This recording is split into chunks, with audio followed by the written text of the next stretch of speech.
Yo, how's it going, Bears fans? Welcome back to another episode of the Bear Down Podcast. I'm your host, Chris, and today I'm joined by my co-host. On your screen, you're seeing Jaylen, and also in the call is Parth. How are you guys doing? What up? So, today we are going to be talking about just the beginning of what we think is going to go on in Bears free agency. I would like to start this off by saying you shouldn't expect the Bears to do much in free agency this year. Basically, what we have to do this year, obviously, I think last year was our big rehaul, our big 180 facelift. But this year is basically going to be adding depth, and stuff like that to most every position. So I would like to start this off by saying not a lot might go on in Bears free agency this year, but we're going to keep you updated on all of it. So if you do want more Bears content, you can subscribe and smash a like on this video. If you do enjoy, that would be greatly appreciated. So let's get right into it. Today we're talking about basically the two biggest players that the Bears would need to re-sign. They had three coming into this offseason, but they already re-signed the nose tackle, Eddie Goldman, to a 4-year, $80 million deal. So let's talk about Bryce Callahan versus Adrian Amos. I'm going to hand the mic off to one of you guys first.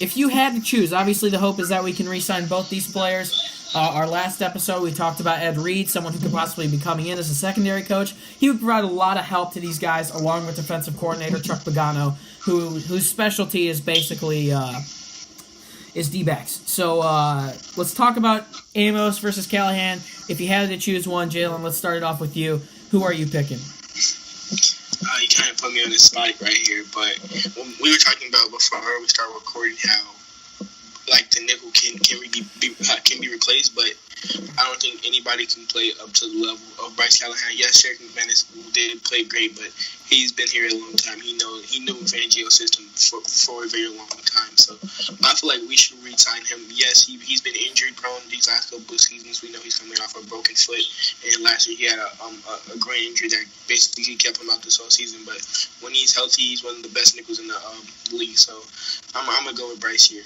I'm a big fan of Adrian. But a strong safety, we could find those in the draft, especially because Pace's been very good at drafting in mid-round. So I think you can find a very decent strong safety who's good in the run like Amos is. Yeah, I'm gonna bet on someone that hasn't really proven himself. One of your favorite guys. I'm gonna bet on Kevin Tolliver himself, Jaylen. I'm gonna say that I think he could, if we develop him, I think he could end up being a decent nickel corner if he turns that way instead of playing on the outside. I think he could be a decent nickel, so I'm going to say Adrian Amos, actually. I think Adrian Amos being on the Bears makes this defense that much better, especially Eddie Jackson. I think they're an incredible tandem. And you look at when both these guys were hurt this season, you look at Eddie Jackson when he was hurt, and Bryce Callahan when he was hurt. Obviously, I'm not talking about Amos right now, but you look at Amos and Deion Bush, weren't able to do much. The cornerbacks were fine when Sheriff McManus stepped in. Now, I know he's a veteran. He's been in the league for a couple of years. But I think Eddie Jackson being back there and being able to produce is so important. And I'm not trying to say Eddie Jackson being injured is an excuse not to sign Bryce Callahan. But I think the cornerbacks can hold up better personally in Chicago. And obviously, Ed Reed, if Ed Reed does come in, and Chuck Pagano obviously as well, they're going to be able to help anyone out in a significant way.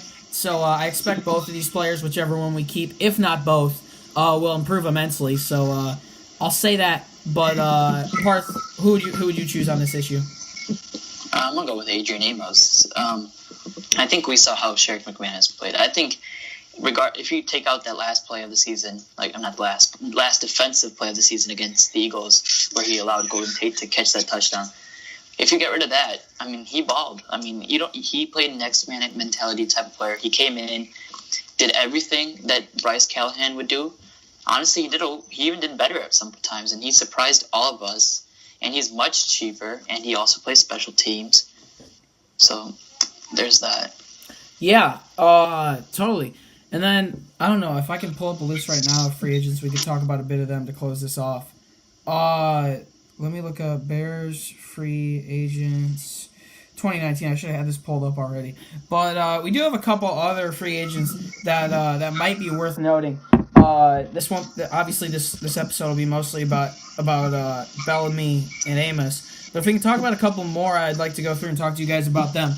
What do you guys think about Pat O'Donnell, punter? Hasn't been too great. I think we could find an undrafted free agent or something to replace him. I strongly disagree. Pat O'Donnell did amazing in that playoff game. Okay. Yeah, I thought he was shaky throughout the season, so I think I know last year when I was reporting on it, it was reported that the Bears were either going to sign him or Marquette King. Marquette King's a complete badass. That would have been cool. And he's not in the league anymore. He got on IR for the Broncos, and they cut him. Yeah, I would say O'Donnell doesn't return. What do you think about that, O'Donnell, Parth?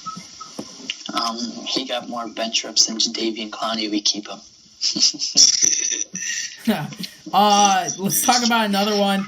A guy we signed to a veterans minimum this year. Vic Fangio helped him out. Obviously, we know he's gone now, so he might be headed to Denver. Aaron Lynch. Resign. Yeah, I think if we can get him back for sure. He was an incredible backup. I would say hang on to Aaron Lynch for sure.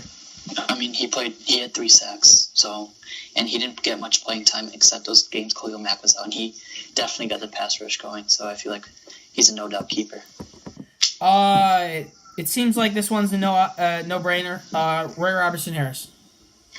Keep. Yeah. And then one more I want to talk about before we close this episode off.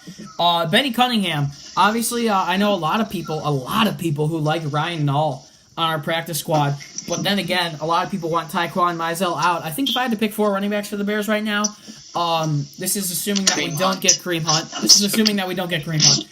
Jordan Howard, Tariq Cohen, Benny Cunningham, and Ryan Nall would be my 4. I just don't like Taquan Mizell. So I'm going to say we get rid of keep Benny Cunningham. I think we should get rid of him. I actually personally like Taquan. I think Matt Nagy knows how to use him in those wheel routes and all that. And I just don't see Ryan Nall as like a pro running back, but then I also see Kareem Hunt coming to Chicago. So there's that. Yeah, I strongly disagree once again. I feel like hold up, Mama. No worries. I feel like Taquan Mizell is good, but he got way too many opportunities in that playoff game. So, but I feel like he should be over the roster. So you're saying get rid of Benny Cunningham? Okay. Well, there goes Jaylen. I'm going to conclude that episode here. That'll pretty much do it for this one. One more I would like to talk about, but maybe we can make it another episode on it, just Kevin White. But that'll be saved for a later date. That'll pretty much do it for this one. You can find all of our social medias in the description. If you did enjoy, this was a short podcast for us. Normally we run 20 minutes about. But that'll pretty much do it for this one. If you did enjoy, smash a like on it, subscribe to the channel. You can follow the podcast on social media. It's @BearDown on Instagram and Twitter. And that'll pretty much do it for this one, guys. We'll see you guys in the next episode. Bear on Chicago. Peace.